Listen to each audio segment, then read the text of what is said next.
Welcome. My name is Candace Sanderson, and this is the sixth installment in a series about having an out of body experience. And the question is, why? What's the big deal? Hopefully, we'll get to that by the end of this episode. But it's great to have everyone back as we delve deeper into those psychic tools for exploring outside of our physical bodies. We have learned the basics and we have applied those rules to establish what I call a home base in the 5D.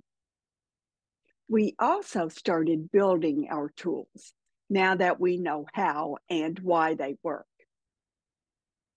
In the last episode, I shared the ladder of enlightenment and how that spontaneously came to me. I thought it was a really strange experience until medical doctor Raj Parti confirmed it. He too experienced a ladder of enlightenment, but that was during his NDE. And I realized how strange the universe sometimes operates. And although some experiences don't seem to be logical, that does not suggest that they are not meaningful. I use the ladder of enlightenment to catapult me deeply into the 5D. It is a tool that sends me quickly to my bookmark, which is at the top of the ladder where I do that slow motion swan dive into a void of nothing and everything. But when I combine the tool of the ladder with the tool of the bookmark or the GPS pin, together, those become a very effective shortcut, and the experience becomes much more powerful. I use this ladder because it was the original vehicle for my experience. But if I had not had that ladder of enlightenment experience, I probably would have used the imagery of maybe a rocket blasting off in space. Use whatever works for you. Remember the conversations about the mode of transportation we use? And that mode of transportation determines the locale where we land.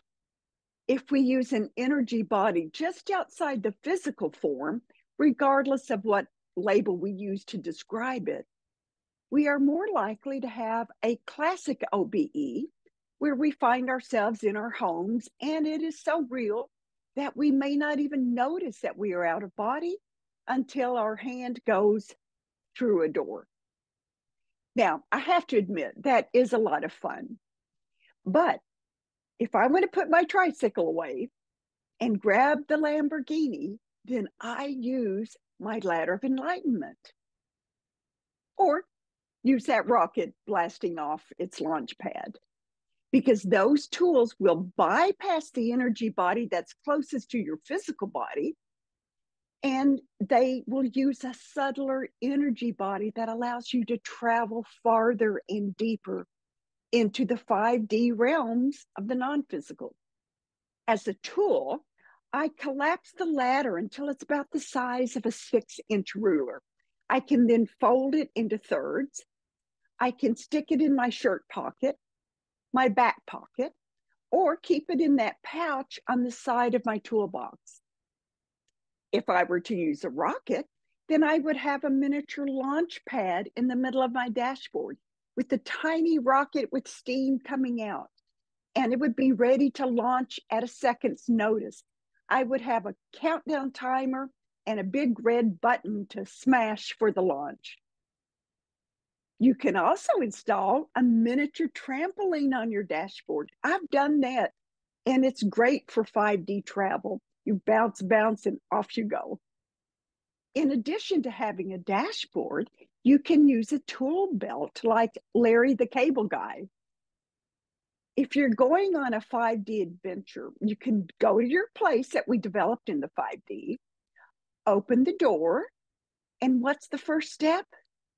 Yes, turn on the open for business sign. Then walk around your place. Just observe, notice what has changed, and do this often. Visit your place just to look around. It may stay the same for weeks. Then suddenly you notice that something shifts. Maybe a door appears. There's a new light. Maybe the flooring changes. The furniture is different. Whatever happens, just observe and document any changes that you notice. These changes are important. You may not immediately know what the changes mean, but eventually you will. But once you turn on your open for business sign, move to your dashboard. Is it located in the same space? Is it still shaped the same? Mine is like in a horseshoe shape. If you don't see your dashboard yet, don't worry. Just pretend it's there. Build it right now. Build it in real time. Start with something simple, a square or a rectangular desk, something easy. Take a look at the tools you have developed. Where are they on your dashboard? Give them a few moments to materialize. But if you do not see them, then just imagine them in a place where you would like to have them. We know about the quality control and the GPS systems. These are operational components that always run in the background. Now, we did not build these tools, but we can still use them. That GPS system, for example, provides an electronic map that automatically tracks our progress in the 5D. Where is it on your dashboard? In my curved dashboard, I have a monitor that's in the center of my desk, toward the back of it. And when I push a button, the monitor, because it's below the desk, rises to eye level from underneath that desk. Remember our bookmarks? I have a little cup with flags in them. It's very primitive. They look like toothpicks with little paper triangles for the flags. Their rounded base is magnetic or something that will stick directly to that electronic map that's displayed on my monitor. And I set those flags, those bookmarks, just like pins on a GPS. Remember our cameras. We have a video camera for real-time use. We can also use binoculars.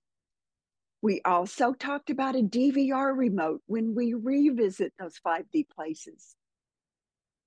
These cameras and remotes help us zoom in, pause, rewind, fast forward, or zoom out. Where are your cameras or binoculars? Mine have straps on them so I can hang them around my neck just like a tourist. But when they are not in use, I hang them on a hook that rises from my dashboard. Now, I'm almost too embarrassed to tell you this, but my remote is close by in a slot, but it used to be Velcro to the side of the dashboard, just like my parents used to do years ago with TV remotes. Remember, when we establish these tools, we have pre-programmed them. It's automatic. Why? Because of that T formula, thoughts, energy, and action. They become one when we manifest the tool. That is the how and the why of how they work. When we're in the 5D, manifestation is much quicker than the 3D. In fact, it is so slow in the 3D that many of us don't even recognize our manifestation skills.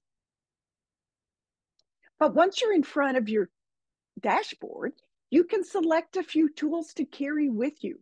You can put them in your tool belt. Maybe you prefer a backpack, whatever feels the most natural. When Donna Rebido and I had The Reluctant Messenger Unleashed, we went through my first book and discovered many things like the Ladder of Enlightenment that had occurred during my travels unexpectedly. At the time, I did not realize they were tools. In fact, it was much later that I recognized the utility of them. When Donna comes on as my guest, we're going to discuss some of the tools from the Reluctant Messenger Unleashed channel and where we have put them on our dashboards. But I want to introduce some of them now. Some of these are such second nature to me that I sometimes forget that they are tools. A tool that I learned early on is a bubble of protection. Bob Monroe from Monroe Institute calls this a REBAL, a resonant energy balloon. But it's something that, using our imagination, we build around us. This is that T, thoughts, energy, action, formula in action.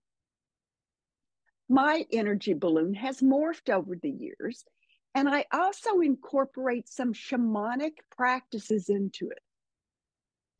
Let me just explain what I do.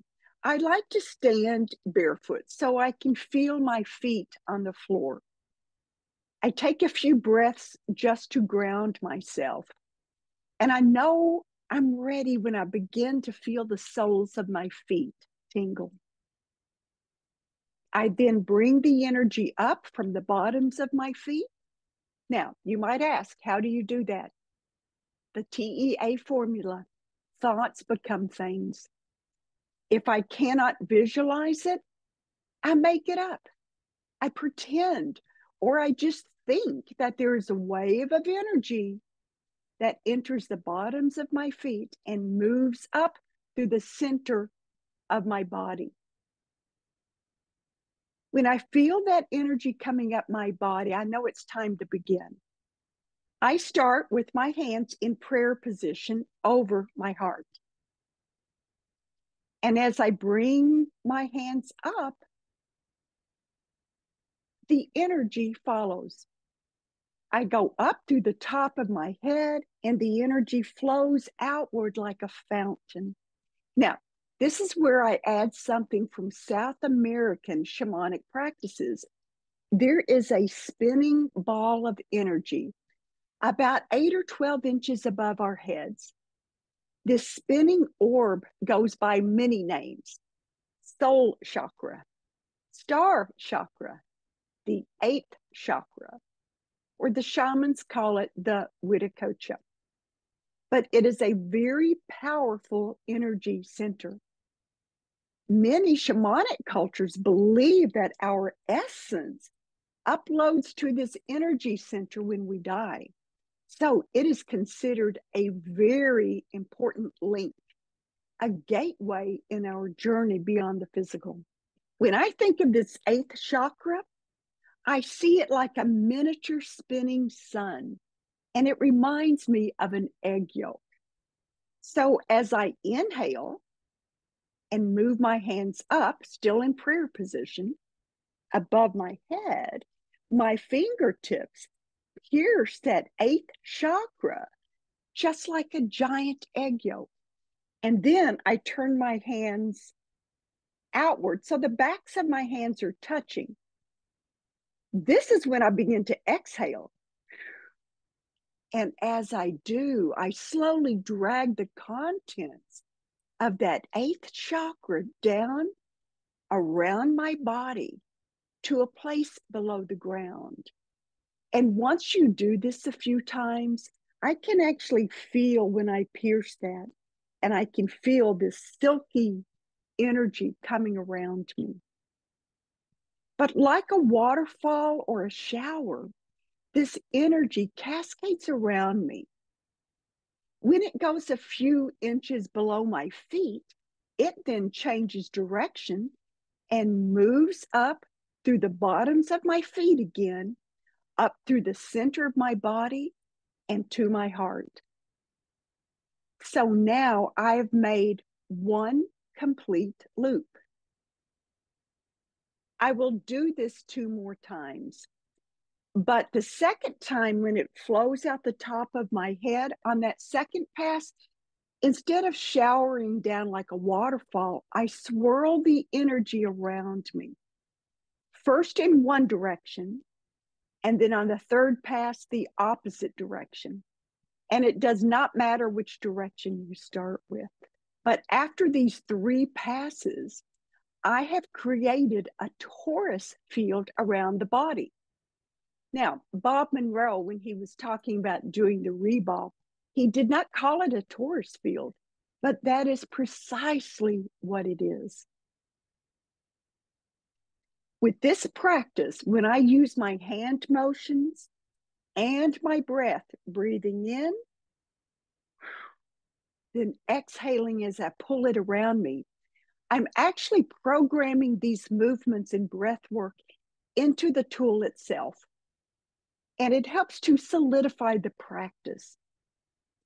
Remember when we talked about bookmarks, the more detail you use, the firmer that image and that bookmark becomes. If you're listening to this on my podcast, I suggest you check out the links in the podcast description where you'll see the YouTube link and you can actually watch the video and see the movements. And there's a little something else that I do. When I inhale and when I'm getting ready to begin, my hands are in prayer position at my heart, but I use that to tap my heart as I inhale. And that's a cue for me to take a breath through my heart. And how do you do that? You just imagine it. Because remember, we talked about this before. The heart is a tool. The messengers have told me it is a portal to that non-physical field of energy that surrounds us. So that simple act of tapping it and breathing through it helps you connect to the 5D. Use that bubble of protection when you get up, or maybe before you go into a meeting at work that might be contentious or uncomfortable. See what difference it makes. I use the bubble of protection throughout the day. If I want a good night's sleep, I do this before I go to bed. And I make sure that the bubble covers my entire bedroom. If it needs to cover my entire house, let me show you a quick way to do that. After you have practiced installing your reball or your energy bubble, it's time to establish it as a tool. So as a tool, all those actions, the hand movements, the breath work, are programmed into the tool. And we know how that works. The E, the energy in the TEA formula, does not have a chance to get derailed when it becomes a tool. Doubt cannot enter. It's straight from T to A. The E is pre-programmed. Last night, I babysat my youngest granddaughter. She's 7. And when I put her to bed, I reminded her about that bubble and how to use it. And I told her that she could do this at school if she was feeling stressed for whatever reason. And she said, Nana, I can't do that. People would laugh at me. So I showed her how to make it a tool. I said, just breathe out quickly and imagine the bubble is there. She had absolutely no problem with doing that, and she knew it would work. You see, we don't have to convince children. They know. It's us big kids that often require convincing. So back to our dashboard. Think of an easy yet creative way to gain quick access to your bubble of protection. Anything will work. TEA formula. For me, I've installed this relatively large roller ball, and it's the size of my palm. It's embedded in my desk on the dashboard, and it represents that bubble of energy. When I smash and twist, the reball is in place. When I let go, that spinning vortex of energy, the reball automatically covers me. If I want the reball larger, like to cover my house, I keep smashing it. And every time I push down the roller ball, the reball gets larger and larger. I no longer need to bring that energy up through my feet, out my body, out my head. I don't have to do the 3 passes. If I'm out somewhere, I can just use that roller ball to immediately cover me. I can also use the trick I showed my granddaughter and just blow out quickly. If I'm at home, I prefer the slow way, so you be the judge. You could also use a lasso or a fishing net. Be creative.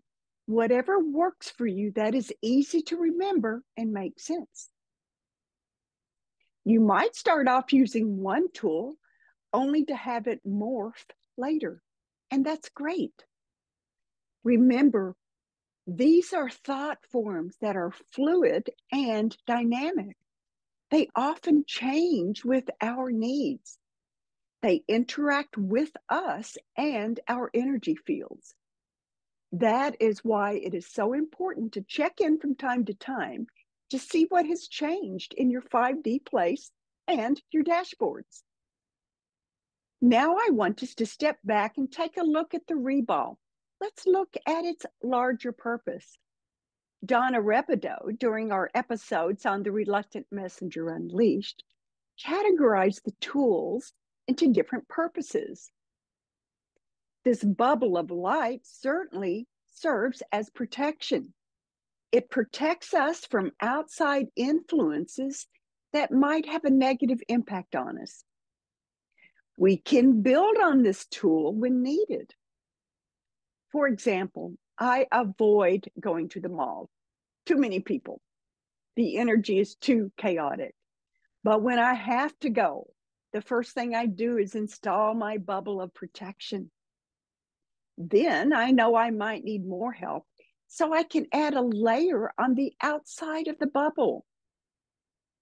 Mirrors work well, so that when you feel outside energy invading your space, whether it's intentional or not, then that mirror helps deflect the energy away from you. You can build a shield made of layers of steel or something similar.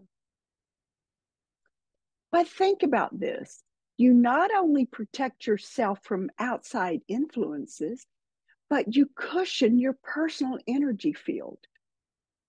By not allowing your energy field to seep out or to leak, you maintain strength.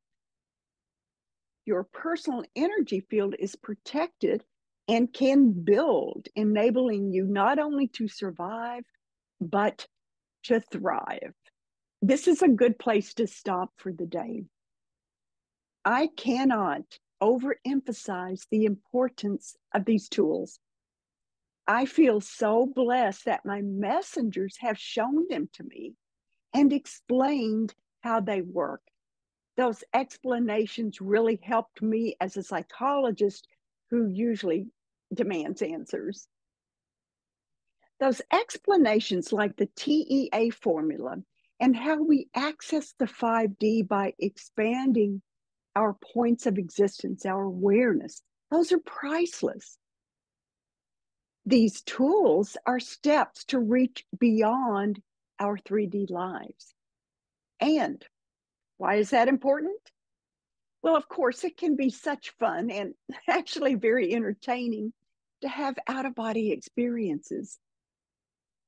But beyond its entertainment value, let's look at what purpose these experiences serve. We are gaining tools that allow us to expand beyond the physical. By using our hearts as a portal to the non-physical realms, we slip into those worlds that were once only accessible to those mystics of antiquity. Yet here we are. We have the ability to step outside of our tiny worlds. And now, not just during sleep or daydreams. And when we slide into these realms, we begin to feel the unity and the connection to all that is. We begin to taste infinity. We see our challenges in the 3D world differently. We see them exactly what they are, challenges. What lessons are we learning by experiencing these? Why are we here on earth? How can we grow from this life? How can we interact differently? We step into the realms where everything is connected. And then when we return to the 3D, we see life through a different lens. We see things differently. We actually begin to see life in everything around us: plants, trees, rocks, air. Having the experience of expansion and connection, that's what it's all about. Knowing that we are truly more than physical matter reality, that is priceless. So I hope you are enjoying these episodes on out of body experiences. Remember the importance of kindness. Treat others with respect and don't forget to smile. Until next time, thank you so much for joining me. I appreciate any kind of likes, subscriptions, and sharing. Until next time, goodbye.